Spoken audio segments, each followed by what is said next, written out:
did lose a ton of talent. And I want to start by saying too, like when they first hired Mick Cronin in 2019, I was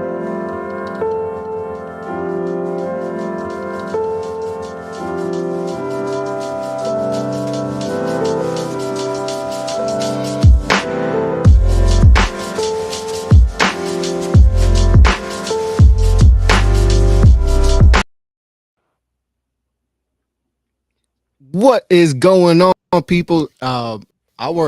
Yes, last night I worked on the intro. I sent it to Kev. I felt like that was a good one, and when he said it was good, I knew it was good. So, that's gonna be the new intro to the Get a Bucket podcast. This is episode 3 of the Get a Bucket podcast with me, your host, Chris LeBron. I host the Off the Ball podcast. I am the owner of Off Ball Network, and I got my co-host with me today for episode 3. My guy Kev, what's going on, brother? Man, I'm glad to be back. College basketball is officially, I believe, 4 days away from today. 4 I'm so days excited, man. away. I've been waiting for this day or for this time for a long time. I think winter's the best time of the year. And I told you before we hopped on, it's been a long week, but like I said, we made it through just like every other week. We're gonna keep pushing, keep persevering, and I can't complain though. But I'm glad to be back, man. Can't wait to get to the rundown today. It's gonna be a good one today. Yes, it is going to be a good one. And as the week goes by, new stuff pops up and new ideas pop up. Like I feel like every time I see a new topic and I'm like, oh, I gotta hit the cat. We gotta talk about this. We gotta talk about that. But in today's episode is brought to you by SeatGeek. SeatGeek is the official partner of the Off the Ball Network. Make sure to go to SeatGeek.com, hit the promo code Off the Ball Network to get $20 off your first purchase. Anything you want to hit, college basketball season's coming up, go get yourself some tickets and get $20 off. Tell them Off the Ball Network sent you. But today's episode is a good one, and I'm very excited to get into this episode. We're going to get into the SEC. SEC, one of the better conferences. We talked about the Big 12 last time. Okay, SEC might get. We might be talking about a bunch of teams.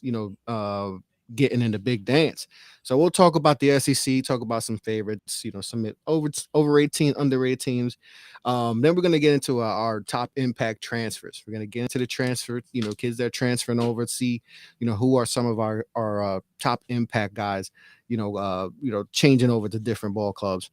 And then we're going to talk about 5 stars, the forgotten 5 stars. We all know about the big names throughout the years that have gone to the pros or are still, at teams doing. But we're going to talk about the guys that have kind of flying under the radar. Either they have transferred over to a different school and see which guys that we feel like can make some impact, in this college basketball season. And then we're going to get into the Baba Miller stuff, his suspension and all that, which is it's kind of wild what happened with that. And then we're going to get over to Overtime Elite. They got some big news coming up. Big media rights news. So, Kevo, let's get right into it. Let's get right into the SEC. SEC, one of the better conferences, Big 12, SECs. Those are probably 2 of the top conferences in the country. And the talent, Kev, the talent in this conference. I mean, we're going to see teams that not even the bottom, even just when, doing my research, even some of the bottom tier teams that they may not have it right now, but they feel like they're on the right track for you. So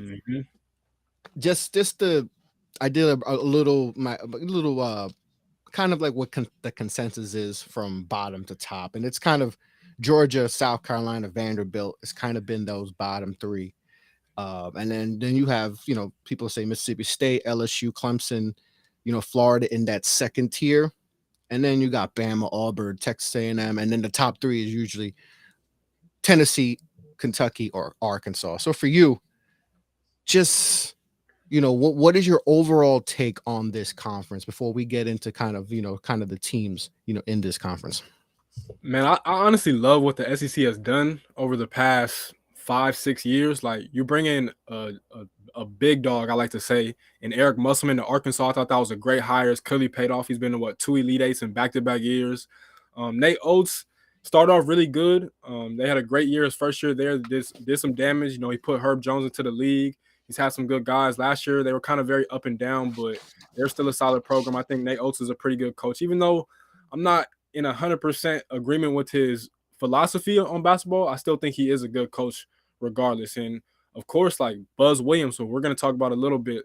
That's one of my favorite coaches in the country, personally. Like I love everything Buzz Williams does. Like from Marquette, what he did at Virginia Tech in a short time there, like that man, he just gets the job done wherever he goes. And he's back home, down there in Texas, at Texas A&M, at College Station. And so like you look at the coach, especially just this past all season too, because Missouri got a new head coach and Dennis Gates, who I like.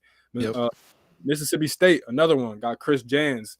You've added some pretty good coaches. Lamont Paris goes from Chattanooga to South Carolina, so he's going to coach Gigi Jackson this year, who's a top-rated prospect. So it's a lot of movement, but I think, especially with this ever-changing college landscape, you can make a case the SEC not only is the best conference, but they have probably the best coaches as well, in my opinion. And I love the Big 12. To me, the Big 12, I'll be honest, SEC fans probably don't want to hear this, but I do think the Big 12 is slightly better, just a little bit better from top to bottom. But the SEC is right there. And, of course, they're only going to add Texas, with Chris Beard, and then Oklahoma with Porter Moser, who's been kind of, whatever so far, but we'll give him time to figure it out. But all in all, this is a talented league. It's got some of the best coaches in the world in it. It's got some of the best players in the world that have come through it within, I won't even say within, forever, honestly. Like a lot of talent comes and goes through the SEC, excuse me. And so I love it. Like you can make a case that it is the best conference. I wouldn't be mad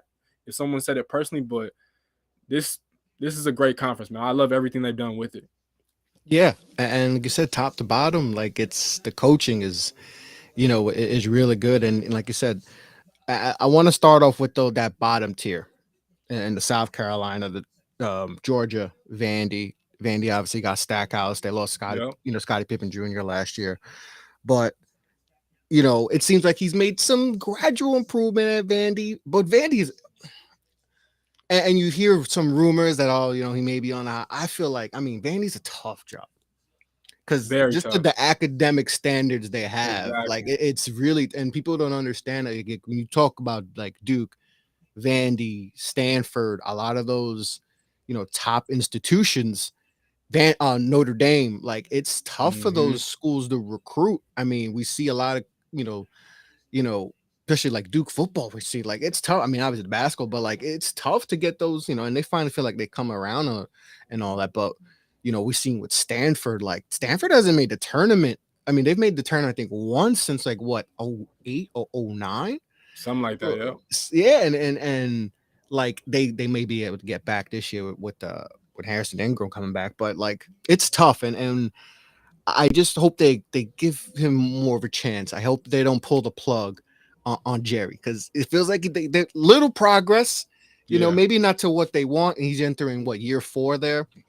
I just hope they express a little bit more patience with him. It feels like he does have the program going in the right direction, but I just hope they express a little bit more patience, at Vandy, because it's like I said, it's tough. It's tough to recruit there, especially, in the SEC. And he just got a contract extension, I believe, not even 2 months ago, if I'm not mistaken. Mm-hmm. And I think Jerry Stackhouse is going to be fine. Like you said, though, with Vandy, they prioritize their academics over their athletics. Yes. And it's only a few schools in the country that still do that nowadays. Like you mentioned Stanford. Of course, you got Cal Berkeley. Michigan used to be kind of like that too, but they do what they do, and they kind of make it work somehow, some way. But Vandy is a tough job, and I believe in Jerry Stackhouse. I'm not too worried about him at all. He's had good players. You mentioned Scottie Pippen Jr. Dylan DeSutte left the program. He's at Texas now. But all in all, I think, like you said, give Jerry Stackhouse some time. It's a tough job. I think that's exactly what they're doing. And if you give him a couple more years, I think he could have them as just like what they should be, a solid mid-tier SEC program. Yeah, and so I hope he continues to stay there and continue to build that program. South Carolina, for many, have them as the bottom of the SEC. Life with Frank Martin. They made not too long ago. Kev, they were in the lead. They beat my Blue Devils, and you would think, okay, they're on the rise. But another program that is really tough to recruit. Mm-hmm. But they got Gigi Jackson. They flipped him from he was supposed to go to Carolina, right? Am I correct? Yep. So they got him there, and he's going to have a lot of pressure for him. A lot of pressure. A lot of pressure, because essentially, he is the guy there, and they have some pieces, but It might be tough for them this year, but getting Gigi, and if he has, if he does ball out and has some success, maybe that could be something that could help them going forward. Yeah, and I think with South Carolina, like you mentioned, like they don't have a ton of talent right now. If any, if we're being honest, like Lamont Paris, I think is a good coach coming over from UT Chattanooga. They got to the tournament last year. They won the SoCon conference tournament. They're gonna be fine, but like you said, that's another tough job because you're in South Carolina, like you're in the South, and you're recruiting Yeah. against all the big dogs out there. Not just the big dogs geographically. I'm talking about you're recruiting. Duke is close, of course, but you're recruiting against Villanova, Florida State, all these different programs. So they kind of gotta do a good job of trying to keep their in-state talent in state. And Gigi is the perfect example of that. But I mean, you look at it like recently, South Carolina has had some big time players come out of that program, or not big time, not out of that program, out of that state. Excuse me, like John Morant, Zion Williamson, on the way, Gigi Jackson. So like it's gonna be tough, but I'm not too worried about Lamont Paris. It's just one of them, just like Jerry Stackhouse. You just have to give him time to get it together, and we'll see what happens. Frank Martin. It was just, I think time had just run its course. I don't think he was necessarily terrible because we Yeah. mentioned he was in the Final Four in 2016. That's hard to do. If you got a coach Mhm. that can get that program to a Final Four, you keep him for as long as possible. I just think it was one of those instances where it just ran its course and it was better for both them to go their separate directions. And Frank Martin got a good job at UMass, and so South Carolina this year, I kind of worry about it because I want the best for Gigi Jackson, and I don't think that was necessarily the best situation for him to Mhm. boost his draft stock going to the NBA. But I mean, I think he knows what he signed for, and he's gonna have to make the most of his opportunities. And like I mentioned, the SEC is a tough league, but Gigi Jackson can just manage to just be able to just stabilize his draft stock where it's at now. He should be straight, and that should be the main thing. Aside from building a culture for South Carolina this year. Yeah, and we'll see how that goes. Frank Martin, I think they only made the tournament that one time. When they made it to when they wound up beating Duke and all that. So, Frank Martin can be really tough on play. We saw that at K State. He's a real tough coach and all that. But let's see if change works. Let's see if change work. And then we got Georgia. Mike White takes over. He comes over from Florida, has success at Mhm. Florida. So he takes over a program it's been tough for Georgia, man. Let's even when they had Anthony Edwards, and I mean it's been tough. I mean, you would think a program, and we talked about this briefly last time. Programs that like have like elite football programs, and you see them struggle so mightily in other sports, and especially in basketball. And for Mhm. Georgia, it's been a while since they have last year was a train wreck, and it's been tough. But Mike White takes over. Like I said, has success at over at Florida. Just any thoughts on Georgia and your feelings for them? I honestly thought this was a great move by Mike White and kind of by Georgia too, because with Tom Crean again, one of them situations where he probably just should have never been the coach. I think SEC jobs in the South, like I think it's a culture thing. Like to be the head coach, say at LSU, like the football coach, I think you kind of have to be, if not from the state, definitely from the South, to have success. And Brian Kelly doing his thing, but it is what it is. But with that though, Mike White was smart from this perspective that Florida is one of the toughest jobs in the country because unfairly, you're always going to get compared to Billy Donovan. That's just one of them things, one of them situations where it's just the case of the matter. And he didn't live up to those expectations, which isn't a bad thing because Billy Donovan was a hell of a college basketball coach. But at Georgia, he's going to have way less expectations. And he's Oh not yeah, going to have really any high expectations to succeed and perform right away. And I think you look at the state of Georgia recently, the state of Georgia has been a hotbed when it comes to basketball talent within just the past 5 years alone. You got Brandon Boston, who of course is in the league playing for the Clippers. Went to Kentucky, struggled, but he's doing his thing now for the Clippers. You just mentioned Anthony Edwards, star, one of my favorite players in the NBA. Don't forget about JD Note. Last year at Arkansas was amazing. A couple other guys I'm not gonna mention because one of my guys I'm gonna mention later who's from the state, but Georgia has talent. So really, he doesn't have to leave the state to recruit. If he can just manage to get maybe not necessarily the top guys like the Isaiah Collier, who's going to end up leaving the state, who's really good too. He's one of the best point guards in the country if you don't know who that is. But you can get those like not like kind of I want to say B tier level players from the state. I think he'll be fine, honestly, because it's no expectations to succeed at Georgia for basketball. Football, we know, a whole different conversation. But Mhm. basketball, it's like they're trying to really figure out their niche and get it together. So I think Mike White should be solid there.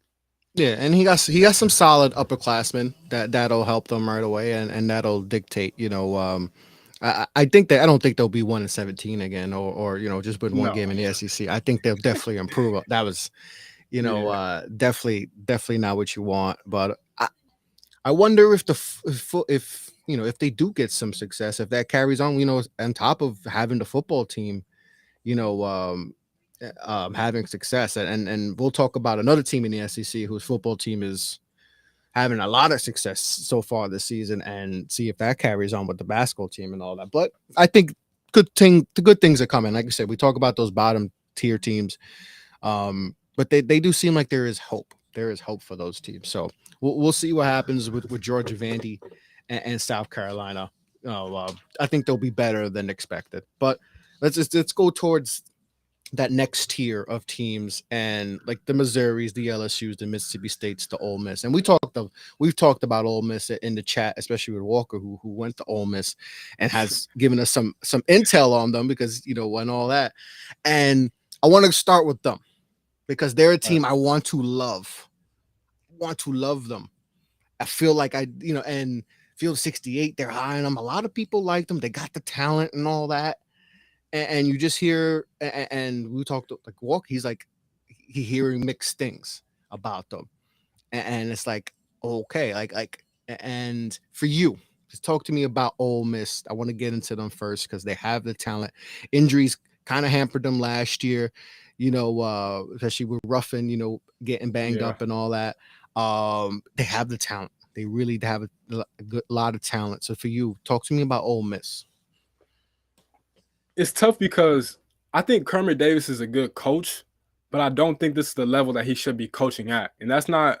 disrespect by any means, because again, I do think he is a good coach, but he had a lot of success at Middle Tennessee State, which is a Hmm. completely different level. And yeah, they did beat my Spartans that year, 20, what was that, 17, where they was the, I think, 15 seed, and it was a big upset. I'll never forget it, trust me. But I think he was better at that level because I mean, as we keep saying, the SEC is just tough, and Ole Miss is a tough job. Like it just is what it is. And so I do think they're talented. I'll say Deshaun Ruffin is one of my favorite players in the country, in the game of basketball, regardless of level. Like I'll never forget. I was watching the EYBL a few years ago in Dallas, and this dude was playing for a team called Mebo Express out of Mississippi. I don't even think they're on the EYBL anymore. And he played against Jonathan Kaminga, Ethan Morton, who's at Purdue now, and a couple other guys from NY Rens. And this man had 50 points at 8 in the morning. It was one of the best EYBL performances I've ever seen in my life. And that's when I knew, like, oh, yeah, he's built different. And he was on pace to go for like 40 last year in the game at LSU before he got hurt. People forget that. Like, that dude, he's like that. I think he's only like maybe 5'7". He's probably a little bit shorter than that. Like, he can go. Like, go. He's gonna, if he, as long as he's healthy, he honestly could make a case, depending on how much success they have, to being first team All SEC this year. That's how good he is. And so I'm interested with the roster. Matthew Morrell, knockdown shooter. He should only get better and better. A sleeper is James White. Shout out to my guy Ramon. He's hot. That's one of his friends. He was kind of buried on the bench a little bit last year, but I think he could make some noise this year. And Jamin Brakefield, your boy from Duke, he's got to be the X factor. If they want to have any success, he has to be the X factor for them. He was kind of 1,000%. 1,000%. yeah, he was kind of up and down last year. I think it was on both parties between the coaching staff and himself. I think it was a little bit of a lack of confidence. And I think on the other hand, they didn't really give him a defined role like that. And he couldn't really figure out his niche. And I think this year it should just be simple that he's the glue guy. He makes everything go together. For him and this team to be at their best versions of themselves, it all depends on Jamin Brakefield just being consistent. And like you said, health, but that goes for any team in the country. That just goes for sports in general. But I like the talent on this team. I just personally, I don't see it. I'll be honest with you guys. I just don't see it. Like you said, I want to believe in them, Yep. but me personally, I just can't do it. As much as I love Deshaun Ruffin, I can't do it. Yeah. And that's why I have them like eighth in my predictions. And I wanted to put them like fifth or sixth, but it's just a lot of uncertainty, a lot of uncertainty. And like you said, with Brakefield, I remember watching this dude. Obviously me being a Duke fan, and he committed to Duke, so I watched a lot of his stuff on the high school circuit. I remember him going against Jalen Green, and we know Jalen Green. Mm-hmm. He's in the league. He's with Houston, and he got hot, and he's going at it with him. And that was like the moment I was like, oh, okay, and he was kind of one of the under the radar, pick prospects, recruits that we got, and it was like, okay, oh, we got something. And you saw some flashes at Duke, and like you say, kind of got lost in the shuffle with Ole Miss and all that. Just the confidence. I think that's the key, because you hear a lot of people say he's playing slow. And when you hear that, especially when you saw him in high school, he wasn't playing slow. He was yamming on people and stuff like so you know it's there. And that whenever you hear player playing slow, it's up there. It's mental. So he's a key, because if he breaks out, which we would like to see, we hope to see, then this Ole Miss team, 100%. Can go far and all that, because like I said, they got the pieces and all that. They have everything you want, to have success, in the SEC and be a tourney team.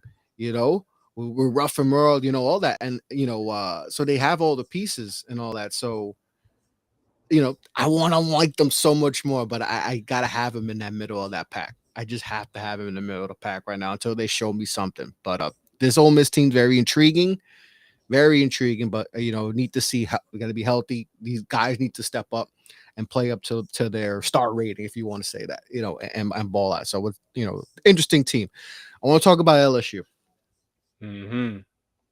LSU, there's a lot of new pieces there. A lot of new pieces. They went through a lot last year, with Coach Will Wade and everything that happened last year, and so a lot of turnover with that. So just for you, they got a lot of good transfers coming in. So that's the key. They hit the transfer portal hard and brought in some real good players. KJ Williams, is a bulldozer down low and all that. So for you, just give me your thoughts on LSU. I like them. I know there's a lot of new pieces, and that's sometimes a recipe for maybe some early season struggles, but I still like I still like this LSU team and Matt McMahon, what he's going to be building there, and I think he's going to be building some really solid there. So for you, give me your thoughts on LSU. Honestly, I think this is one of the biggest sleeper teams, not just in the SEC, but in the entire country. Because Matt McMahon, of course, comes over from Murray State. He coached John Morant during his time there, got to the NCAA tournament, got an NCAA tournament win Yes. and against Marquette. And I look at this LSU program. Yeah, Will Wade has brought in the talent. He's had some success, but it was just so much off the court stuff that just kind of hovered over that, and he could never escape it. And it was only a matter of time until they parted ways and decided to fire him. And so they finally did that. And I think Matt McMahon is a great hire. Like, honestly, out of all the new hires, I think him and probably Dennis Gates at Missouri are probably going to have the most success out of this new crop of talent that the SEC just brought in. But sticking with LSU, I love this team. Like you said, they're going to have some challenges because there's so many moving parts. But he brings from Murray State, Matt McMahon, he brings KJ Williams, like you mentioned. He brings Justice Hill, and he brings Trey Hannibal. And then he keeps and retains Adam Miller, former five-star player out of Chicago, big-time bucket getter. Tore his ACL last year, was kind of up and down, started off at Illinois, and now He he's was going to back. transfer, right? He was Yeah. he was in the transfer portal. So there was, Yep. and like I said, he tore his ACL before he even got to play. So so to get him back, to me, that shows a lot to get him back, because obviously you lose Coach Wade, most likely guys are going to transfer and all that, and to keep him, that's huge. That's huge. Like I said, from 5-star and all that. So that was big pickup for him. Like you said, Yeah. like we mentioned before on previous shows, re-recruiting the recruits you already have. That's a good step, and that's why I think a lot of people are liking the direction of LSU. Exactly, and I believe he was down to when he entered the transfer portal. I believe he was down to LSU and TCU. So those were both really good options, and of course he decided to come back. They also bring back Justice Williams, another guy that was highly rated coming out of high school, played for team final with Jalen Duran and your boy Derek Lively, won a Peach Jam championship, and also Mwani Wilkinson played it a little bit last year. He was kind of in and out the rotation, athletic forward/wing. Does a little bit of everything. I think he'll probably get a little bit more minutes this year, but that's still to be determined. But again, another thing with them too is that they brought in some underrated transfers. I didn't even know literally until about 48 hours ago. They brought in Cam Hayes from NC State. And Cam Hayes, another guy that had a shaky year last year trying to get his, footing together and trying to kind of find his niche in college basketball, playing next to a great guard at NC State and Terquavion Smith. He's Mm-hmm. going to be good. He's going to be really good for them, I believe. Just give us some time for him to kind of figure out and adjust, going from the ACC to the SEC. And then the freshmen that they bring in, I know we're going to talk about them. We give a lot of love to that Arkansas class that's coming in this year. Mm-hmm. But LSU has two of the most underrated freshmen in the country that I think are both stars in the making, not just at this level, but potentially in the NBA too. The first one is Tyrell Ward. He's from the district. Shout out to the DMV. He's from the nation's capital, Mm-hmm. Washington, D.C. Played at DeMatha. If you don't know, DeMatha's put out numerous of thousands of NFL players, NBA players of all different sports. Victor Oladipo, Markel Fultz, just to name a few for the recent young folks out there. But out of DeMatha, 6'2" guard, can score from anywhere, got that one dribble pull up. He's just wired to go. He defends at a high level. I've heard he's had a great summer there. And then another guy, and actually with Tyrell too, real quickly, he was actually originally committed to Xavier. And he decided to decommit because, of course, they had that coaching change going from Travis Steele to now Sean Miller. So he left, and now he's at LSU. And then same case for the other freshman, Jalen Reed, big time player, righty. He's a 6'10" point forward. I want y'all to understand that 6'10" point forward, pass, shoot, dribble, and defend. People don't really talk about him like that, but trust me, he is a player. Another guy was originally committed to Florida, and Mike White, of course, Mike White, like we mentioned, dipped off to Georgia, so he decided to decommit from Florida, and now he's going to LSU.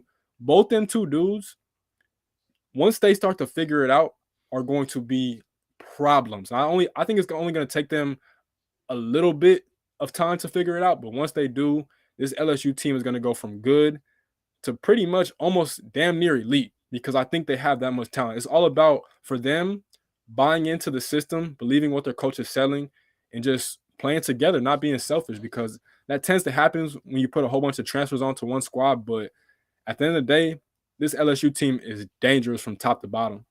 Yeah, they're definitely on the way up. I know, like I mentioned before, coaching changes and all the chaos that happened there, and literally bringing up literally legit a whole new team. Essentially, you're pretty much bringing out a whole new team, and especially in college basketball, that could be tough. But it definitely seems like Coach McMahon.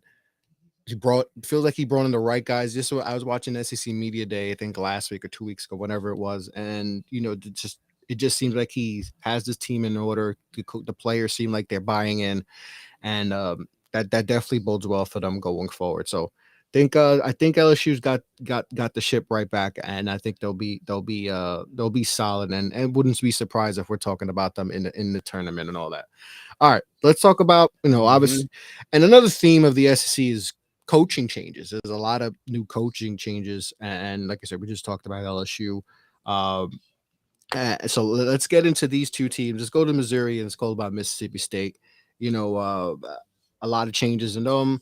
Missouri, for you, new coach Dennis Gates coming in. Cleveland State brought in some of his guys too, and that's going to be a trend too. Guys are going to new places, bringing in their guys that they're familiar with. So they can have that comfortability and all that. But for you, talk to me about Missouri. Talked about Mississippi State. Chris Jans takes over there too. So let's talk about those two clubs, and then we'll get to the big boys of the SEC. Yeah, it's not really too much to say. I think both these cases are just that you got to give them time to lay their foundation, build the culture, get their players in, and just give them time. I like both of these hires. Chris Jans, of course, just got a win last year in the NCAA tournament at New Mexico State, which is historically been one of the best mid-major schools in the country and really a stopgap type of job, or not a stopgap, but a job that propels you to get these high major jobs. And they should be fine. Give them some time. I mean, they have DJ Jeffries, forgotten 5-star right there. Yeah. From the state, was at Memphis, and now he's been there for the past couple years now. So I think this is a team you can't look too much into them. Just give them some time down the line. It should be a solid program. Missouri, however, I love the Dennis Gates hire a lot too. Just as much I love the Matt McMahon hire at LSU because, and Chris Jans is a good hire too for Mississippi State fans, by the way, too. But Dennis Gates, not only did he have success at Cleveland State, for those of y'all that don't know, Cleveland State is literally, no offense to them, one of the worst Division I programs in the country, and he has success there. That's hard to do, like super hard to do. So if you can have success there, I'm saying I believe you can have success anywhere. And so for Dennis Gates, he gets Isaiah Mosley, one of the best guards in the country, coming over from Missouri State to the bigger school in the state of Missouri. He's going to be good. And they don't have a ton of talent around him, but they kind of filled it up with some transfers. But Isaiah Mosley's a stud. I think he could keep you in a lot of games on any given night. And so they should be competitive. I just think, again, the SEC is so tough that they're just going to be a bottom tier team. But for both these schools, give it time, have faith. I think both these schools made the right hires, with Missouri getting Dennis Gates and Mississippi State getting Chris James. And he brought in 5 transfers who averaged more than 10 points a game. So a good way to start off, guys who can get you a bucket at least, so that and then especially getting 2 of his guys, a couple of his guys from where he came from to help him out and get that comfortability with them. So, they probably not a tournament team, but on their way up, it looks like. All right, let's get into that, the next tier. And that's that Florida, Texas A&M, Bama, Auburn, those 4 clubs. And we just talked about Buzz and all that, and the success he's had in the past, and what he's doing at Texas A&M. Bama, they lost a lot of guys last year, but they got some really good impact freshmen, and Quinterly potentially coming back maybe December, January from his injury. That could be huge. Florida coming in, coaching change and all that.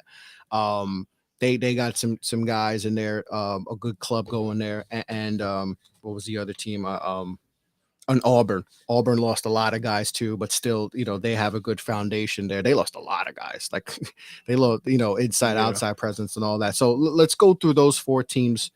And who out of that bunch do you trust the most? Man, between them 4, you said Auburn, Alabama, Florida, and A&M. I'm gonna go A&M, man. Agree.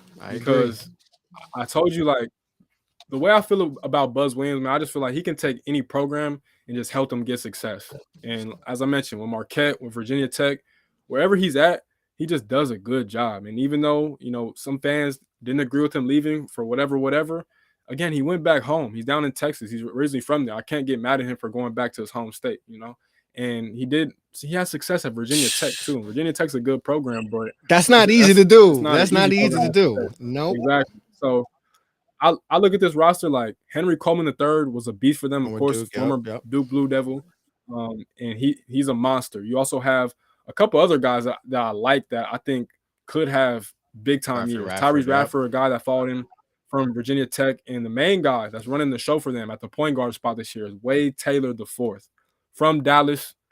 Big time player, tough as hell, knows exactly what Buzz is trying to do, plays defense, never quits, always competing, 24/7, just foot on the gas type player. Like that's the type of coach that's the type of player you would love to coach if you're a coach. And so I love A&M, man. I really do. I think this team is highly slept on. I would not be surprised whatsoever if they finish top 3 in this conference because they are that good. And, with the other teams like Bama, I mentioned Nate Oates is a good coach. I just don't agree with that live with the 3, die with the 3 philosophy. I just don't. They have good players. Namari Burnett coming off that ACL injury. You get Mark Sears coming off, from Ohio.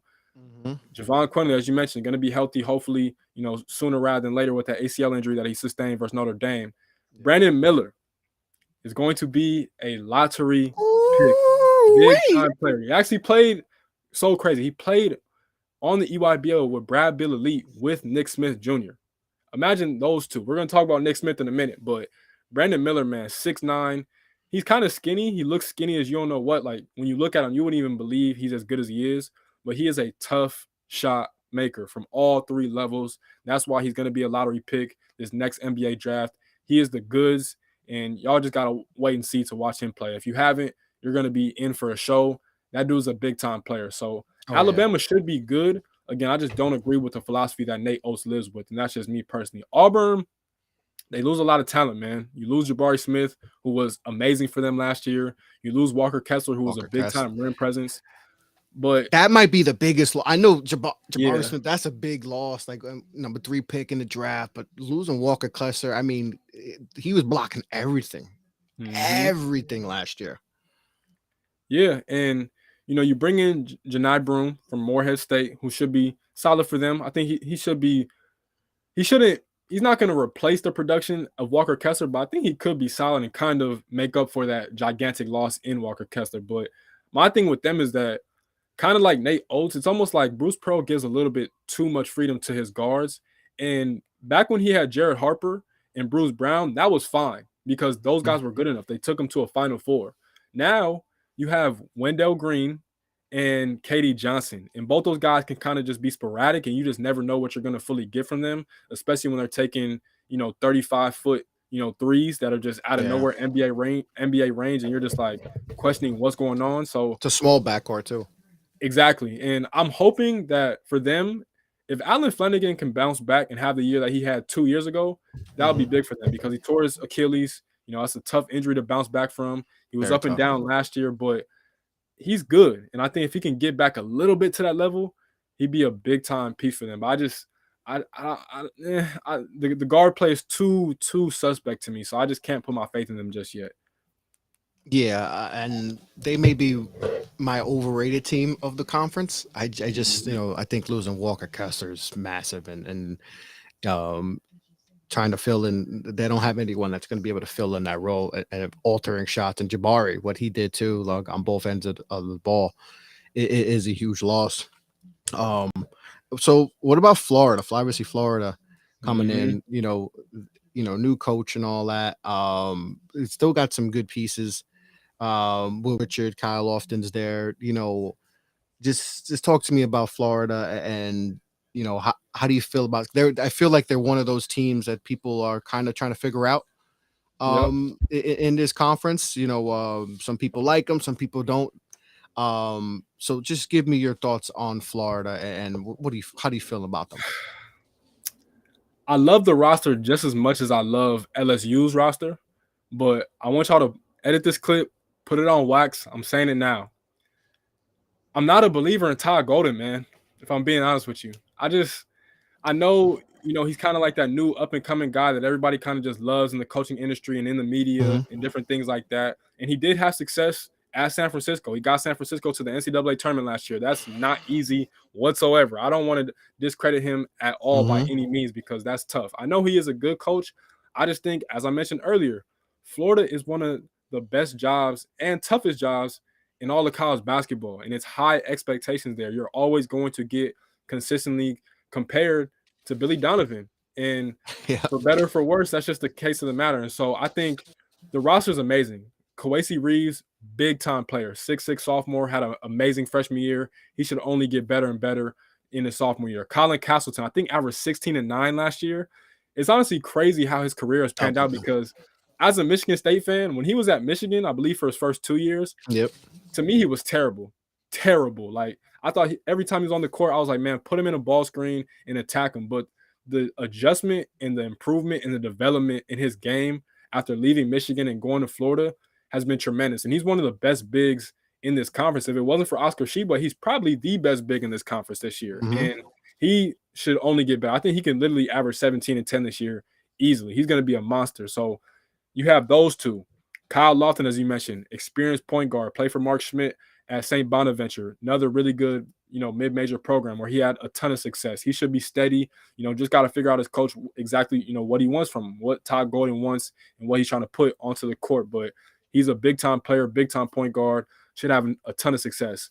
Will Richard is a name that I want a lot of people to remember because I did watch him in high school a little bit unintentionally, but I didn't even watch him last year at Belmont. Casey Alexander has a great program in the OVC, which is, coincidentally in the same conference as Murray State.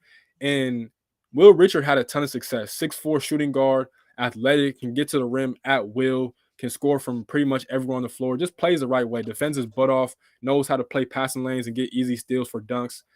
He's a good player. And you have a couple other guys, Alex Fudge from LSU. Alex Farm. I don't think he was really maximized last year. That's a 6'9" forward that can do almost everything on the court for them. So you have that. Myron Jones transferred over from Penn State a couple years ago. had a decent shooting year last year as a shooting guard, but I do think he'll be improved this year. Again, being in the SEC for another year, getting his legs under him and kind of getting back to himself. Being a Big Ten fan myself, I thought he was good at Penn State. I still kind of, I wonder why he left. I think it's obviously because they fired their coach, but I thought he had a great job there. But he's at Florida, way better situation for him, so I'm not mad at him. And then another one is a freshman, Riley Kugel, to watch out for. Mm-hmm. I personally have watched him only a little bit, but when you hear a lot of people talk about him in the summer that he's had, it's been a lot of rave reviews and positive reviews about Riley Kugel. So that's just another name to monitor too. But all in all, like this Florida team has it, man. I'm not gonna lie. I'm suspect on Todd Golden. As much as I want to believe in him, like everybody else does, I'm still kind of questionable on it. Because again, Florida's a tough job. It's not even against him. It's a tough job. But the roster on paper, you can make a case. If you had any other coach, this is an Elite Eight squad. Yep. Honestly, if I'm being honest. So I'm very intrigued to see what Florida does in year one of the Todd Golden era. Yeah, and I think Colin Cowston is going to be the key to this because he can, if we weren't talking about Oscar, taking all the rebounds and just dominating it inside for Kentucky, we might be talking about him for Player of the Year, the SEC, and he could because he's improved so much. He's a double guy and giving you 2-3 blocks a game too. So that's good. So this Florida team could do something, but they still got to figure them out, and we'll see how they go. So let's talk about the big dogs of the SEC and round out our SEC talk, and talk about Tennessee, Kentucky, Arkansas. The top 3 teams in this conference by most people. Arkansas, obviously, they got their big 3. They got their big time recruits coming in that are, we talked about Duke in our first episode about their guys coming in and kind of matched them. But Nick Smith, Black and Jordan Walsh. I mean, this is one of the most stellar trios that we've seen in a long time. I mean, you don't get a lot, especially Arkansas. Arkansas. Exactly. If we hear Duke getting this, we hear Kentucky getting those trios of freshmen, 5-star freshmen. But for Arkansas, I mean, and you kind of talked about Arkansas before. So just let's get into them and dive into them because they're one of the most intriguing. A lot of people are picking them to come out the SEC, be a potential 1-2 seed, get to the Final Four and all that because of the freshmen. So just for you, do you buy in to Arkansas potentially being a Final Four team with these freshmen? Now we've seen this before. Freshman teams with all the talent not get it done. But some people are saying this is a different because these 3 guys are unique in each way. They have all 3 blends of what you need in a team. Size. You got guys who could, passing and all that. So for you, should we buy into the Arkansas hype? I'm gonna say yes, and it's because to me, if y'all don't know, Eric Musselman is one of my favorite coaches in the country. And I honestly think you can make a case that he is the best coach in the country. Like between him, Scott Drew, Kelvin Sampson, and of course, Bill Self at Kansas, those are the 4 best coaches in the country to me. And Eric Musselman, I think, again, you can make the case that he is. And with this team, I think Nick Smith, again, he should be a top 5 pick, shooting guard, does it all. Like he can score any which way. 1 dribble pull-ups, catch and shoot, get into the lane and dunk on you. He got the floater game. He can make passes. He defends. He competes. Like I love everything about that dude. He's that dude, and he is a special player. I think Moses Moody probably is going to have a better single season at Arkansas than Nick Smith does this year. But I think down the line, Nick Smith's going to be the better NBA player, if that makes sense. And Yeah, I get you. I like Nick Smith a lot too. And I think it's just the thing with this is that with Muss, in the recent years that you've watched his teams play, they always struggle early out the gate. And Arkansas fans, I want y'all to remember this too, for those of y'all that watch this. Y'all are going to struggle early in the gate because it's so many moving pieces. The only real returner to this team is Devontae Devo Davis, who is the key to this team, by the way, too. 6'4", off guard, defends, play makes. Only 2 players are returning from this their Elite 8 team from last year. Exactly. And so you're gonna need Devontae Devo Davis to be that key connector to understand and be the communicator between Musk and the players. Because at the end of the day, Musk could tell you everything, but it's nothing like your teammates explaining to you and breaking down what exactly he means. Because at the end of the day, Musk isn't on the court; he's on the sideline, and he'll never fully understand that perspective. As great as a coach he is, that goes for any coach ever. And Mm-hmm. so Devo has to be that guy. But Nick Smith is gonna be fine. I have no worries about him. Anthony Black is where I'm kind of concerned a little bit because he is a 6'7" point guard, but we know we love our point guards on get a bucket, right? The Mm-hmm. thing about a point guard is that it's the toughest job on the floor because essentially you have to be the dude that is running the show for your coach. You have to know exactly what your coach wants, what he's trying to implement, get all your guys into the right spots. And it's an adjustment. People don't understand. It's a big adjustment going from high school basketball playing to any level of college basketball, whether that's JUCO all the way up to high division one SEC. And so I think he's going to struggle a little bit, but eventually he'll get it right and figure it out. And then Jordan Walsh, another guy, 6'7", beast. He just competes. Like that's the thing Yeah. you have to love about him. He doesn't take any playoff. He's all gas, no breaks. He's athletic as I don't know what. He has a super high vertical. I forget exactly what it is, but It's it's crazy. It stupid. is Exactly. It's crazy. stupid. And I think he needs to work on his jumper because that's probably the biggest knock that you could have him in right now, is just that catch and Mhm. shoot, jumper. But if he can get that right, he'll be fine. I think his defense is going to translate easily. He should have no problems on Oh that yeah, end of the yeah, yeah. floor. But And they were number one in defense in the SEC last year. So Musselman loves guys who could defend, and he fits in like a glove. exactly. And all three of these guys I just mentioned, they're all going to start out the gate too. They're all starting. So Oh yeah, they're started. They're started. so they gotta learn. It's gonna take some time for them to figure out how to win games, how to lose games, how to handle losses, how to go into big time environments and get wins. It's different things like that. And I remember last year, like they lost against Oklahoma. It was a neutral site game. I can't remember. It was either in Tulsa or Fort Worth, but it was a neutral site game, and they lost that game to Oklahoma. And a lot of Arkansas fans started panicking, and I'm just like, y'all gotta relax because there's so many new guys that have never played under Coach Musk previous to the season. They don't know fully and exactly what he wants specifically. And so they're one of them teams every year that's gonna start off slow, but come middle of January, late February, they're gonna put it together and they can go on a run just like that. And that's why they've been to back-to-back Elite Eights, and because Musk knows what he's doing. And so give them some time, and they're gonna figure it out. I think you should buy into them. They got the Mitchell twins, who of course come over from Rhode Island between Makai and Mikael. I think only one of them is gonna play because Musk loves to just run like max 8 guys deep, max. So I think only one of them is probably going to play. But Jalen Graham from Arizona State is kind of like their center. Trayvon Brazil is an That's what I interesting was one. just gonna mention, man. He's an He interesting one. he He is was at very Missouri last interesting, man. year, and Mm-hmm. he didn't play, or yeah, last year he didn't play that much because he was just raw. But you could see the talent; it was evident. And so I think Musk is going to fully maximize his capabilities. And this team's going to be Yeah, dangerous. It's just going to be shaky at first because they're so they're so youthful and young. Yep. inexperienced and don't understand Coach Musk completely. But once they get it rolling, I have no doubt in my mind that they can be that Final Four team that a lot of people expect them to be. Yeah, like you mentioned Brazil, like they get him from Mizzou, transfer Mizzou, and like didn't play a lot, but he has all the tools. And if Yep. Musselman gets him going, he might be the most important piece, one of the most important pieces, because he can potentially have shot block. I mean, he has like a crazy with 7'1", 7'2" wingspan, crazy, something like that.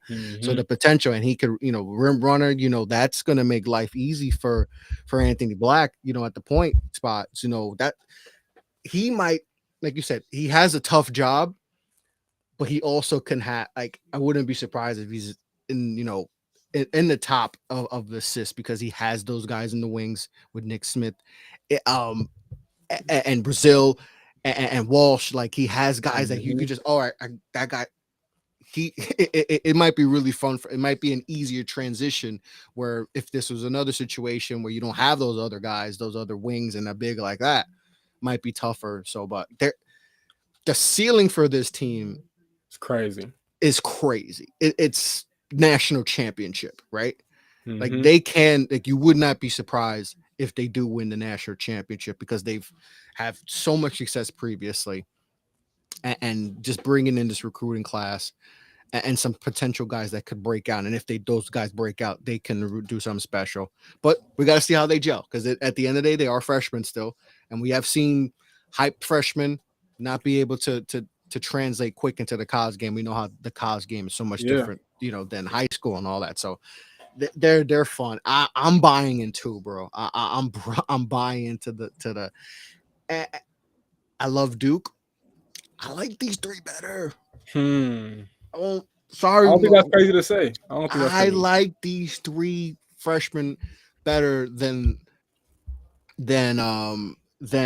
Duke's big three. It just these three, not just at the next level. I know a lot of people project these three higher at the next level than Duke's big guys, but I don't know. I think they make more of an impact, and I think especially with having Coach Musselman, I trust him more. So I think special things going on at Arkansas. So they're going to be really fun to watch. They're going to be really fun to watch. All right, let's talk about the Volunteers. Good things are happening in Tennessee, Kev. Not just, campus is hot right now. You got the number one team in the country in football. You got a basketball team that people are projecting possibly getting to the Final Four and all that. You got a lot, good things happening in Tennessee. Coach Barnes got them going, so for you, Tennessee, how are we feeling about Tennessee coming into this year? Some people have them favored to win it over Kentucky and Arkansas, so give me your thoughts on the Volunteers. Man, they lose Kennedy Chandler. They lose John Fulkerson. Kennedy Chandler was last year. He was pretty much the majority of their offense, and rightfully so. He was that good. He could get into the lane at will. He was fast as I don't know what. He was short, so he had that leverage down low. But this team is really good, man. And I watched them this past weekend. They had that exhibition game versus Gonzaga. I actually paid that $10 to watch that game for reasons I still don't know, but that's another story for another day. But they got a lot of pieces. And it was moments last season where Zakai Ziegler, who's from Long Island, New York, shout out to Long Island, he was better than Kennedy Chandler. That's not a knock. That just shows you how good that Zakai Ziegler actually is. And you can tell in that scrimmage, he's gaining confidence. Another guy, he's super small. He's quick. He defends his butt off. He can guard multiple positions just because he's tough and he has effort. He puts in a ton of effort into what he does. And he can run the show for them, and he's going to run the show for them. And you can also rely upon him to get buckets when needed to. Like, he's a true, pure point guard. I love everything about him. Olivier Kamwa down low should be a big-time presence for them, as long as Plazic, both of those guys are trees down there, can block shots. Grown men, been in college for a few years now, big body, so they got that front court solidified. Julian Phillips, big-time freshman, 6'9". Oh, yeah. Kind of looked timid in the game against Gonzaga, rightfully so. It's a big-time opponent. It's your first real action in college basketball, but give him some time. He's another one of these, guys that are potentially one and done, big-time freshmen in this conference that could have a major impact on his team and should have a major impact on this team because he's that good and talented and really special. Like, Julian Phillips is a hell of a player, and for Tennessee to get a talent like him, you got to maximize him while he's there. So, all in all, like, I like this. Tyreek Key's another one. He's going to be their sixth man, transferred over from Indiana State. He was giving Gonzaga buckets. I had never seen him play before, but he had all the confidence in the world, and he had a green light to just light up Gonzaga. He did that, and he ran with it. And, like, they have it. And shout out to my guy, Jemai Meshack from the IE, went to Etowanda, big-time program out there in the Inland Empire. But they just have a whole bunch of dudes that defend. And Tennessee's always tough under Rick Barnes. They defend their butts off. They win the rebounding battle for, majority of their games. This team, like, honestly, I don't even want to admit this because I do not like Tennessee, but I'm being honest.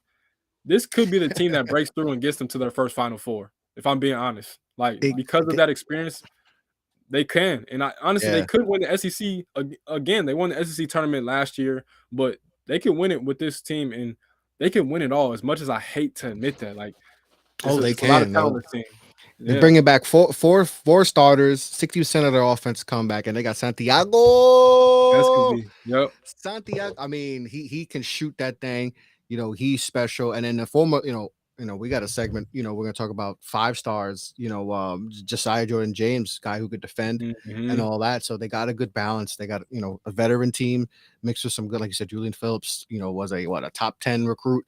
That Barnes picked up. Has talent, so they got a good blend, and so they could really do some things. Santiago Vescovi, breaking records and all that. Yep. So and he like I said, he could shoot a thing. So he's gonna be big and should have an all SEC first team season again and all that. So he's gonna be key for them and all that.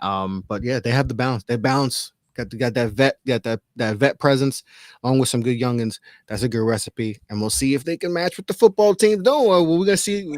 I don't remember the last time we saw a football team and a basketball team with a natty, but if there's if there's any team in the country that could do it, it's Tennessee right now. They're looking good. So all right, let's cap it off with Kentucky.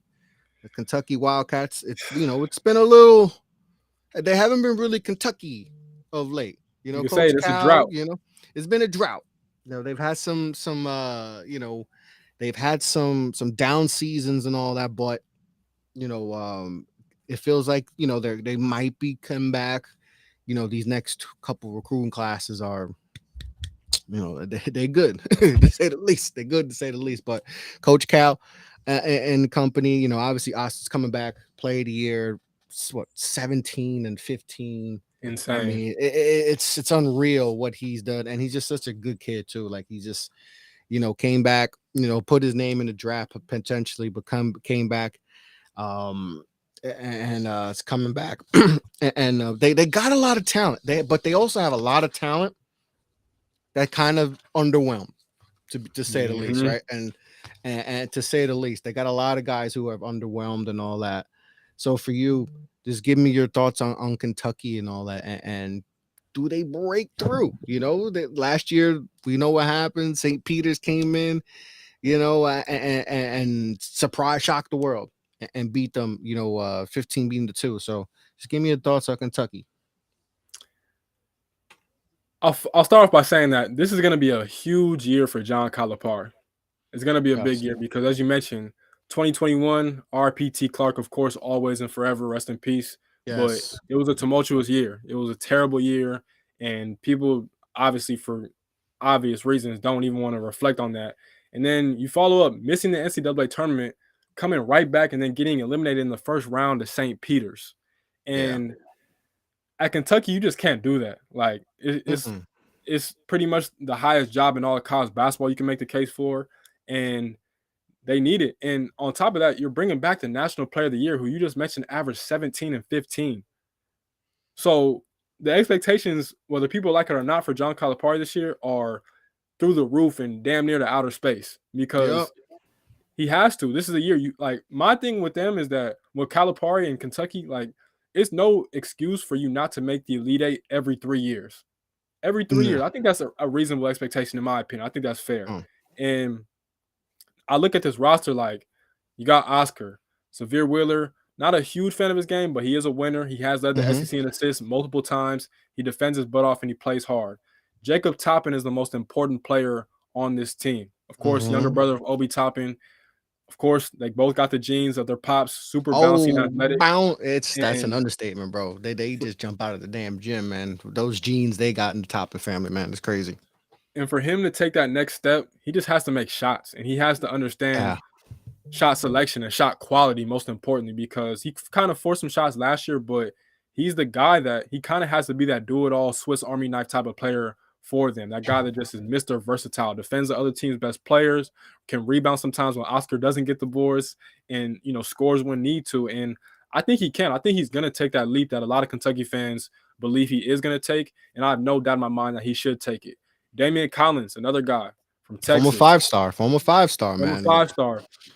He was just too skinny, too raw last year to really get any big time minutes like that. But I think this is one of them cases where you've seen a lot of guys stay another year in college, Ben Mathurin, Jaden Ivey, Keegan Murray, just to name a few, and go on and be lottery picks. Now, am I saying Damian Collins is going to be a lottery pick? No, but I do think he's going to be a first round pick regardless. And he could be a guy that is one of the better shot blockers in the entire SEC and maybe even in the entire country. He can rebound his butt off. He can stretch the floor a little bit. And it's funny, he actually played on the same AAU team as Trey Alexander, Team Griffin for Creighton. And they actually had KJ Adams too at Kansas. So that was a stacked team. And Bajani Cortez, of course, at Oklahoma too as well. So he played on the stacked team, which means he knows how to play his role and he knows how to maximize his role. So I think Damian Collins should have a good year. Antonio Reeves. Yep. He's the guy that they were missing last year, because when you look at last year's team, you had Severe, excuse me, but he doesn't really stretch the floor. You had Kellen Grady. He was a shooter, but couldn't really do anything else. And then the wings were kind of meh last year. And Antonio Reeves can get a bucket. Now, he is coming over from Illinois State, and that's a big jump going from Illinois State to Kentucky, but he is a huge and big time bucket getter. And I mean that. And he's going to be a big time player for them, I believe, this season. CJ Frederick came over from Iowa a year ago, missed the entire past season last year because of a major injury. He's kind of had some health concerns. Again, coming from the Big Ten, I've watched him a lot. But another guy like Kellen Grady last year, he can knock down shots. And he's an experienced college basketball player. He's been through the highs and the lows, the ebbs and the flows, all of that, the ups and the downs. He's a player for them. I think he's going to be able to knock down a lot of shots because defenses are going to crash and collide on Oscar Tshiebwe. And so he's going to have a lot of easy opportunities. To me, the most important thing, and I got to say this, as much as I like Severe Wheeler, and I said I'm not a big-time fan of his game, but he is valuable. But I think for this Kentucky team to be the best possible versions of themselves and get to the Final Four, I think Kason Wallace has to be the starting point guard. And Kason Wallace, McDonald's All-American, Jordan Brand Classic All-American, all them different things, all the accolades from the DFW. This guy is it. This is one of them guys, again, if you're a coach, you would love to coach a guy like Kason Wallace because he plays hard as hell. He defends. His hands are always active. He's always getting steals, whether it's in the passing lanes or just ripping guys straight up. He can score a lot. He loves that mid-range game. He can get to the rack and finish with either hand at the rim. And he's a leader. And I think, again, for Kentucky to be at their best, he needs to be that point guard. Severe Wheeler is good. I don't want to make it seem like he's not good at all, but I just think Kason Wallace at 6'5", he's a physically imposing player. And so I like this Kentucky team, man. I'm not gonna lie. I didn't even mention Chris Livingston with Oak Hill. Dude Thero is another guy. Forgive me if I'm not pronouncing that right, but he kind of reclassed and came in from Pennsylvania. So I like this team. And again, like, this is a huge season for John Calipari. And if he doesn't maximize it, I don't think they're necessarily going to be saying, oh, he's going to get fired, but his seat might get a little warm. That's all I'm going to say. I mean, they have experience, right? You got the experience. Wheeler, Wallace, Toppin, Oscar. You got the experience. You got, Collins should be better than last year. Minutes wasn't there and didn't play well. They should not be getting bounced in the first round. Like you said, Elite Eight at worst. Exactly. Worst. Like for a Calipari team, that should be the worst. Especially now I can understand you got a team full of freshmen and all that. I can understand that, especially when you come tourney times, freshmen get, experienced teams are usually going to beat, even if it's a St. Peter's, they're going to beat experienced teams. That happens. We've seen that. But, they have experience now. Guys went through that loss to St. Peter's last year. So they're bringing back a lot of those guys. You got the experience. You got Oscar back. You got that inside-outside presence and all that. Good bench. Yep. If there's no Elite Eight for Coach Cal, and I don't know if his seat is hot per se, but I think he would need like another bad season to be people be like, oh, yeah, what's going on here now, Coach? But I definitely think the pressure is going to add on because it's been a minute since he's won. Let's be real. He's had all the talent in the world. More than anybody. Kev, how many number one picks he got? How many top 5? He brags about it. Exactly.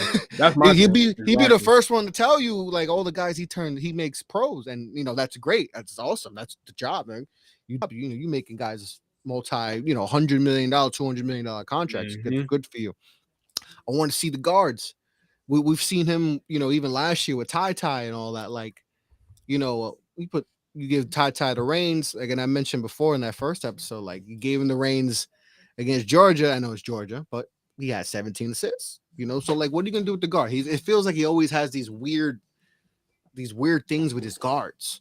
you know, and then we see him at the next level. And you're like, whoa, like where was that at Kentucky? So figure out his guard rotation and all that. But they should, if it's no Elite Eight, I mean, I don't know, It's I don't tough, know. It's and he it's just should like get to there.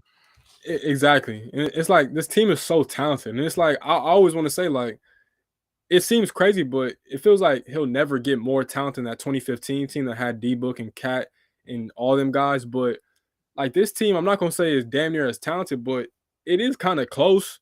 You know, we got to see, of course, we got to wait for it to pan out to see if it's any NBA All Star, which I don't think it is. But like on at the college level, this team is stacked. And again, you're bringing back the National Player of the Year. How many guys can bring back the National Player of the Year? I think I seen a stat the other day that the last time a team brought back the National Player of the Year, it was Tyler Hansborough at Yeah, USC. you're right. You're right. I heard someone say that on, I forgot where I was reading or listening, and someone had said that's the last time. And what was Tyler Hansbrough? What, 2008? Around, it feels like around that time, right? Seven. Exactly. So a minute ago, not a long time ago, Yeah, but a minute it ago. was. Yeah, I was in high. I think I was in high school. Yeah, Tyler Hansbrough. That's my number one most hated, most hated. Right? Yeah, Tyler is the most hated. I couldn't stand. Oh man, we could do a whole show on Tyler Hansbrough. I can't stand his ass. And so with that, like again, expectations are through the roof and beyond. And so I think they should have success. They should win this conference, which again is a whole bunch of pit bulls and Rottweilers in this conference. And it's a big year for John Calipari, man. I cannot overstate that enough. He got to get the job done. And it's not like he's failing by any means, but again, it's Kentucky.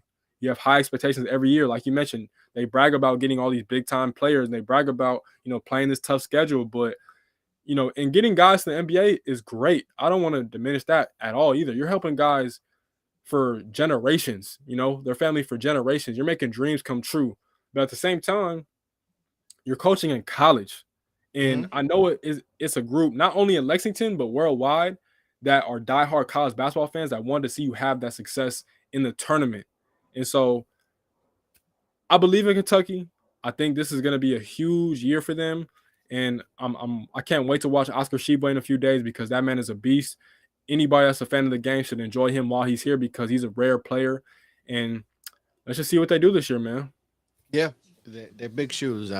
Big shoes, and we'll see what happens. But Coach goes the last time, 2012, last time he won a national championship was with Anthony Davis and all that. 2012. 20, that's 10 years, man. We're going on 10 Mhm. years. Come on, Coach. Like you said, you got older, and these next few years are going to be huge for him because the recruiting classes he's got coming in. I mean, he's got some dogs coming in. So we'll see what happens, but that's going to end it for our SEC talk, and the SEC so good that we probably went a little bit longer than we expected. So we won't go in as deep with our other topics and all that, but SEC, man, it's how many teams you think could possibly get in? Arkansas, Let's see, one. Kentucky, Tennessee, Florida, LSU. Give I me a think that dark horse. Give me a dark horse team you think can possibly sneak in. like we said earlier, I want to believe in Ole Miss so I bad. know. I know. I want to Um, say Ole Miss. I want to. I'm gonna go. I think I'm gonna go Ole Miss, man. But I might go Yeah. LSU at the same time. But I think LSU is probably gonna make it comfortably. But I'm gonna just say Ole Miss again. I don't believe in Kermit Davis like that. But I just think the talent, as long as it's healthy, again, I can't overstate that either. Like as long as it's healthy, there's no reason for them not to be a tournament team. No reason whatsoever. So I'm gonna say Ole Miss down there in Oxford. I agree. I agree. I agree. I think Ole Miss can definitely be a sleeper team, and possibly even better because they have the talent. Just got to put it all together, stay healthy, and all that. But they definitely got some guys out there. All right, so that's going end it for our SEC talk. We dove into everything. That was fun. Like I said, I was really excited about talking about the SEC, but we're gonna get into a few more topics. We won't go in as deep as in these topics. Don't want to keep you guys too long, but let's get into some of our top impact transfers. So just for you, give me round me out a few names that you're liking that you feel like can make do some damage in their new home. Tyrese Hunter at Texas, I think is gonna be arguably the best point guard in the country last year. Was at Iowa State a season ago. playing for Coach Otzelberger, decided to transfer in conference in the Big 12 to the Longhorns and Chris Beard. To me, next to Marcus Carr, I think they need to give him the ball more because he deserves it. I just think he's better, and I think he's going to be a hell of an NBA player. He's only maybe 6'1". He's probably closer to 6 feet, but he's a dog. Has 7 threes in the game against LSU in the NCAA tournament. Got to the Sweet 16, led them to the Sweet 16. He's going to be amazing. Eric Gaines at UAB, another guy. They call this man Baby John Morant for a reason, and he had a big time dunk a couple nights ago that was all over. Before you go into that, that dunk, my goodness, there's people that I know that don't even like are heavy into college basketball. They're kind of like, the heavy NBA, and they're kind of casual with the March Madness people. They were like, yo, who is that? Tell me about him. I was like, yo, that was UAB, man. And I think on the next episode, we're going to, I want to dive into, some of the non-Power 6 teams. But UAB.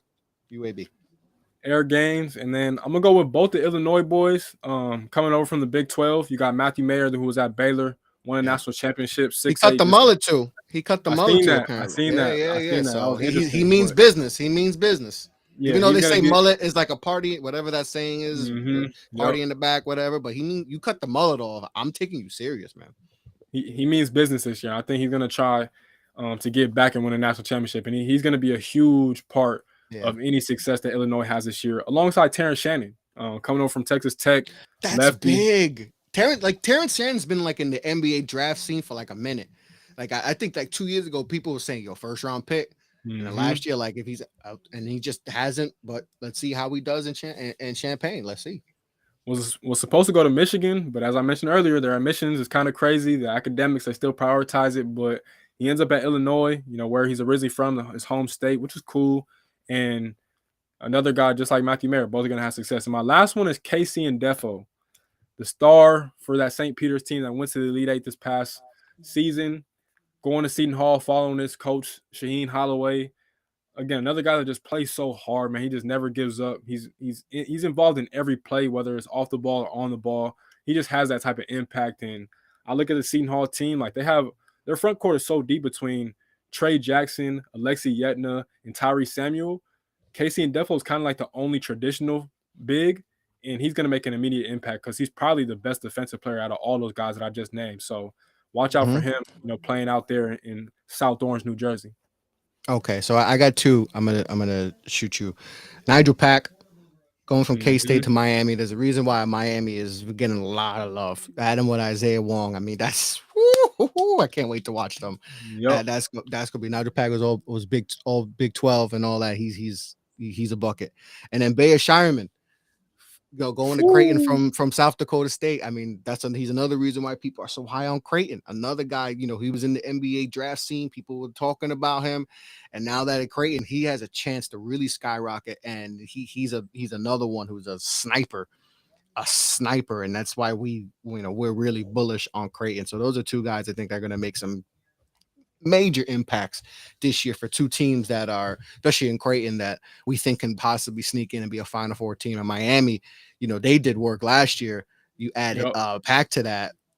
Miami's another team in the ACC that people are really talking that. Hey, can they win? Can they compete with, not just forget Duke, Carolina? Who everyone think is, so those are a couple, Florida State and all that. And so those are a couple of impact freshmen I like. And, we'll see how they do, but I think they're going to make major impacts for Miami and Creighton. All right, let's go to our next topic. Let's talk about forgotten 5 stars that we feel like we're bounced back. So I wrote a list of 5 stars and I went back to 2019, because obviously last year and all that, I won't go then. Go 2019, 2020, and so I'm going to list you a few names just off the top of it. And if you have any other names you want, you could shoot. So just some guys, and I'm going to say whether they're at their school now or they transfer. So went to 19. I had 3 guys on that list. Keon Brooks from Kentucky, who's now at Washington now. Yeah. Josiah Jordan James, we had mentioned before in Tennessee. He's still at Tennessee. CJ Walker, he went committed to Oregon, is now UCF. So those are 3 guys from 19. Then I had 20. I got Musa Sisa Memphis. He's now That was one of mine. Oklahoma State. Bryce Thompson, Kansas, is now Oklahoma. That's why people like Another one Oklahoma of State. mine. Those are two transfers. Mhm. You know. And let's not forget about this. This guy is probably a guy that is one of the most touted players ever. Amani Bates. Phew. Like, we forget about Amani. Like, we were talking about Chet and Amani. That wasn't too long ago when we were watching those Mhm. matchups, Kev. So Yeah. like, and I understand everything going on and with the gun charge and all that, but that's, hopefully has been bounced. He had a good game. Last time we saw him, he bought like with 27 points and all that. So, we forget that this dude was, reclassified and all that. Memphis didn't work out. It wasn't an ideal fit for him. And now he's at Eastern Washington, and where there's not going to be as much pressure, he'll be able to ball out. Like I said, Damian Collins, Kentucky, Hunter Salas from Gonzaga, Efton Reed going to LSU to Gonzaga to back up Drew Timme. And I had Hatfield, Tennessee, who was at Louisville. Now Louisville, man. Whew. I'm glad that they dodged some charges today. It I could have been know. way worse. Yeah, what happened a few nights ago, that might have been a worse charge. That was bad, man. They Oh, D2, man. like, so tough. Oh, man. I feel bad for my guy. Give KP some time, man. Yeah. Kenny Payne, that was someone a lot of Knicks fans wanted to be the head coach of that team. And it was, I think the reason why I think that's a huge loss for the Knicks, but that's a whole nother show. But, why the Knicks struggling. But, just get, I list off some names. I don't know if you have any other names that you want to mention, but just give me a few guys you feel like that they're gonna break out. Obviously a lot of all these guys, top 25 guys, Amani Bates was top, maybe considered the top recruit and all that. So just give me a couple of those names that you feel like are gonna finally break out. I mean, I'm not gonna lie, you took two of mine between the Oklahoma State guys, between Musa Yeah. Cisse and Bryce Thompson. I just think coming off of last year, both of them left their first destination, as you mentioned. Musa was at Memphis, Bryce was at Kansas. Didn't work out. They go the next year, this last year, and Oklahoma State got hit with them infractions, and they weren't allowed to play in the postseason in the NCAA tournament. And so they were literally playing for nothing. And I think with that, both these guys are going to have a chip on their shoulder to come back and be like, we're not going to waste another year of our college, trying to figure it out and trying to get back. So I think they will get back.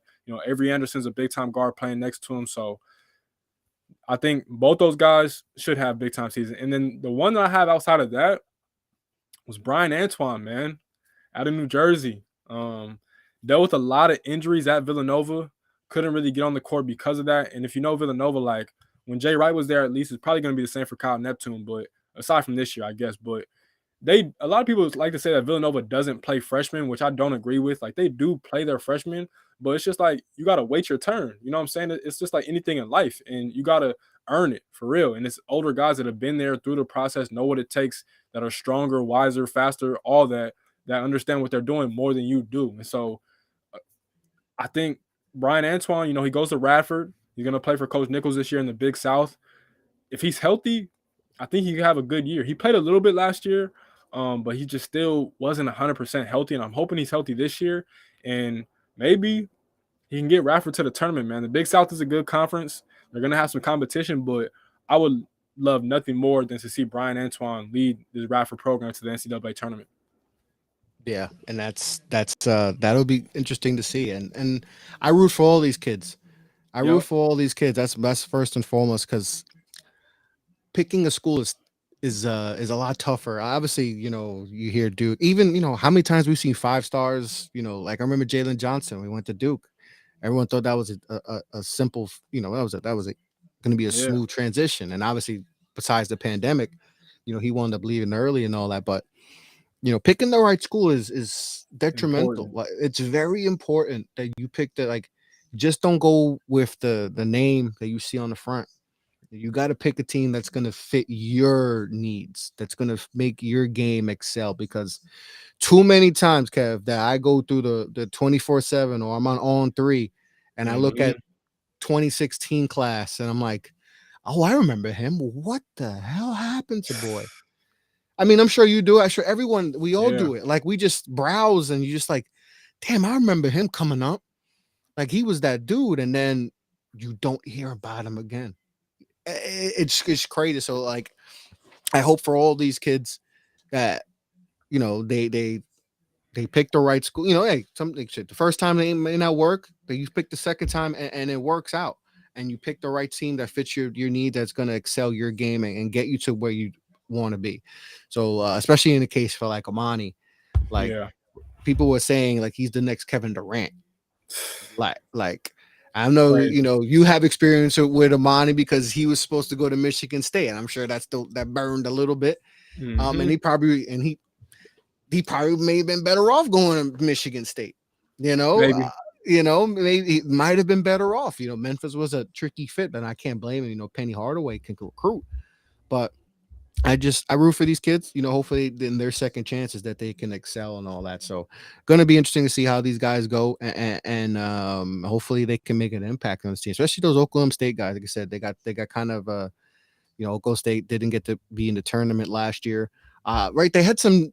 I think they weren't supposed to go the year Cade was there, right? And then Mm-hmm. they had pushed it back to this year, which kind of sucks and all that. But they got Mm-hmm. two good ones in Oak State, and that's why people kind of like Oklahoma State a lot in that. So interesting to see. We'll see how it goes for them. We'll see how it goes. So I'm gonna go a couple more things, newsworthy things, and then we'll end the show. Been a good one Yep. so far. The Baba Miller stuff. Baba Miller suspension. We won't get too deep in it, like I said, but I felt like we kind of had to bring it up. So Baba Miller, obviously the big time, player for Florida State, someone that's on the draft scene and all that, crazy long wingspan, all that. Mm-hmm. He's going to miss the first half of the season because of he's playing for the Spain team. And I'm gonna read exactly because sometimes it gets a little tricky, but he all right. In the from the school, Florida State said Miller forward played for Spain under 18 national team, traveled from his native country to the United States back to attend a training camp prior to his commitment to the Seminoles. Miller and his family, they wound up paying the money back when they learned about the violation. So when they heard about it, they gave the money right back, but still was a violation, and the NCAA deemed that he will be suspended. Obviously, a big time player for Florida State. Some people like Florida State because of Baba. Um, this one's I don't know. I know it's in the rules. I know it's in the rules, but he paid it back right away, and we've seen with all the NIL and all that guys can. I don't know. It just feels like it's I don't know. The NCAA is at trying to at its worst right now. Well, just give me your thoughts on the whole Baba stuff. My thing with it is that I know you said it's in the rules, but let's be honest, most of us don't know the rules like that. That's what I was And gonna say next. What are the rules? Especially though, like exactly. what are the I never heard of that rule that you can't accept money that because you're not because you're from a different. It's like I think it's kind of stemmed because he's not from here, so Yep. that's kind of how he got screwed. Because if he was from the States, that probably does. I don't know. It's just it's very confusing this whole situation. But it And sucks. He's that's missing half the season, and that's gonna hurt Florida State. a lot. And that's what I'm saying is like we're Americans and we barely know the rules. So what are we expecting someone from Spain to know the rules? How are we expecting them to know the rules? And so that's Exactly. my thing is like the NCAA have these rules and they enforce them, but we don't really know them like that. I know these different schools have these compliance departments that are supposed to do their research and different things like that on this, but he literally, as you mentioned, went to a camp, got paid or was given money to get there and get back and make it through that time. And then he got back. They figured out it was a violation, and they paid it right back. And they take away half of his season. Half of his season, you could have taken away 4 games, maybe 5 games max, but y'all took away half of his season, So he's not eligible to play, I think, till January 11th. So which is definitely ACC play. this is definitely a ACC play. And now you have like a little. Now he's gonna have to hear things once he goes to the draft when they go to the Mm-hmm. combine because teams are gonna bring that up. Well, what happened? Yep. Why did you do that? And now he's missing tape on his when he goes to pros. So he's missing a whole bunch of games and all that, So I just think it's a stupid situation. NCAA is just, I don't know. He repaid it right away, right? So I just feel like a couple games. You want to suspend them because it's the Max. rent rules, couple games, but like just, I mean, come on, that till January Ridiculous. 11th, like that's ridiculous. It's missing a few months of the season. That's crazy. And That. I don't even want to talk about this too longer, but it's just like that's the only bad part about covering college sports is that the NCAA is Mm-hmm. just so wishy washy. It's just so pick and choose, and it's like they just need to get a whole different staff, or whatever, whole different circulation of Mm-hmm. people in there to really tear it down and start from the bottom from scratch, and then figure it out from there. Because right now, I just don't like this, and they need to just be better because this suspension should not have happened. Yeah, it shouldn't have happened. So, it's unfortunate. It's unfortunate for Baba. So, so January 11th, I believe, is the next time we'll get to see him play. All right, OTA news. Overtime Elite gets a huge deal, massive media rights deal with Amazon Prime, which is absolutely massive. I mean, they've come a long way, man. They've come a long way. Now they're going to be, which I'm assuming they're going to get a bunch of games on Amazon Prime, which is pretty cool because there's a lot of people who find it tough to watch Overtime Elite games. Hmm. If it's not on YouTube and all that, but now if you have Amazon Prime, you just put that on and then you get to watch it. So I think that's great exposure for them because they have a lot of talent. I mean, we know, they got the twins that are potentially top 5 picks potentially come up in the draft and on, and they got a lot more guys that are probably league bound in OTE. And it just seems like the growth of that league is really taking off. At first, people were like, okay, how's the competition and all that? Because we know it's great that there's another league, but the competition, it may hurt some guys actually because they're not playing against the elite of the elites, you know. But they've definitely made a lot of strides and improved this program. So, what's your thoughts on Overtime Elite getting this Amazon deal? I'm not gonna lie, when it first came out, I wasn't really a fan of Overtime Elite, but then as I started to really sit down and let it sink in my mind, like it's needed because outside of college, what's the other outlet for kids that don't want to go to college but do want to pursue the NBA? And Mm-hmm. I'll be honest, like I didn't want to go to college. I didn't go to college for a reason because I just knew it wasn't for me. And sometimes that's just the case. I just watched Dwight Howard on All the Smoke actually earlier this morning. He said, I took a couple visits, but I knew Yeah. deep down inside I didn't Oh want to go yeah. to school.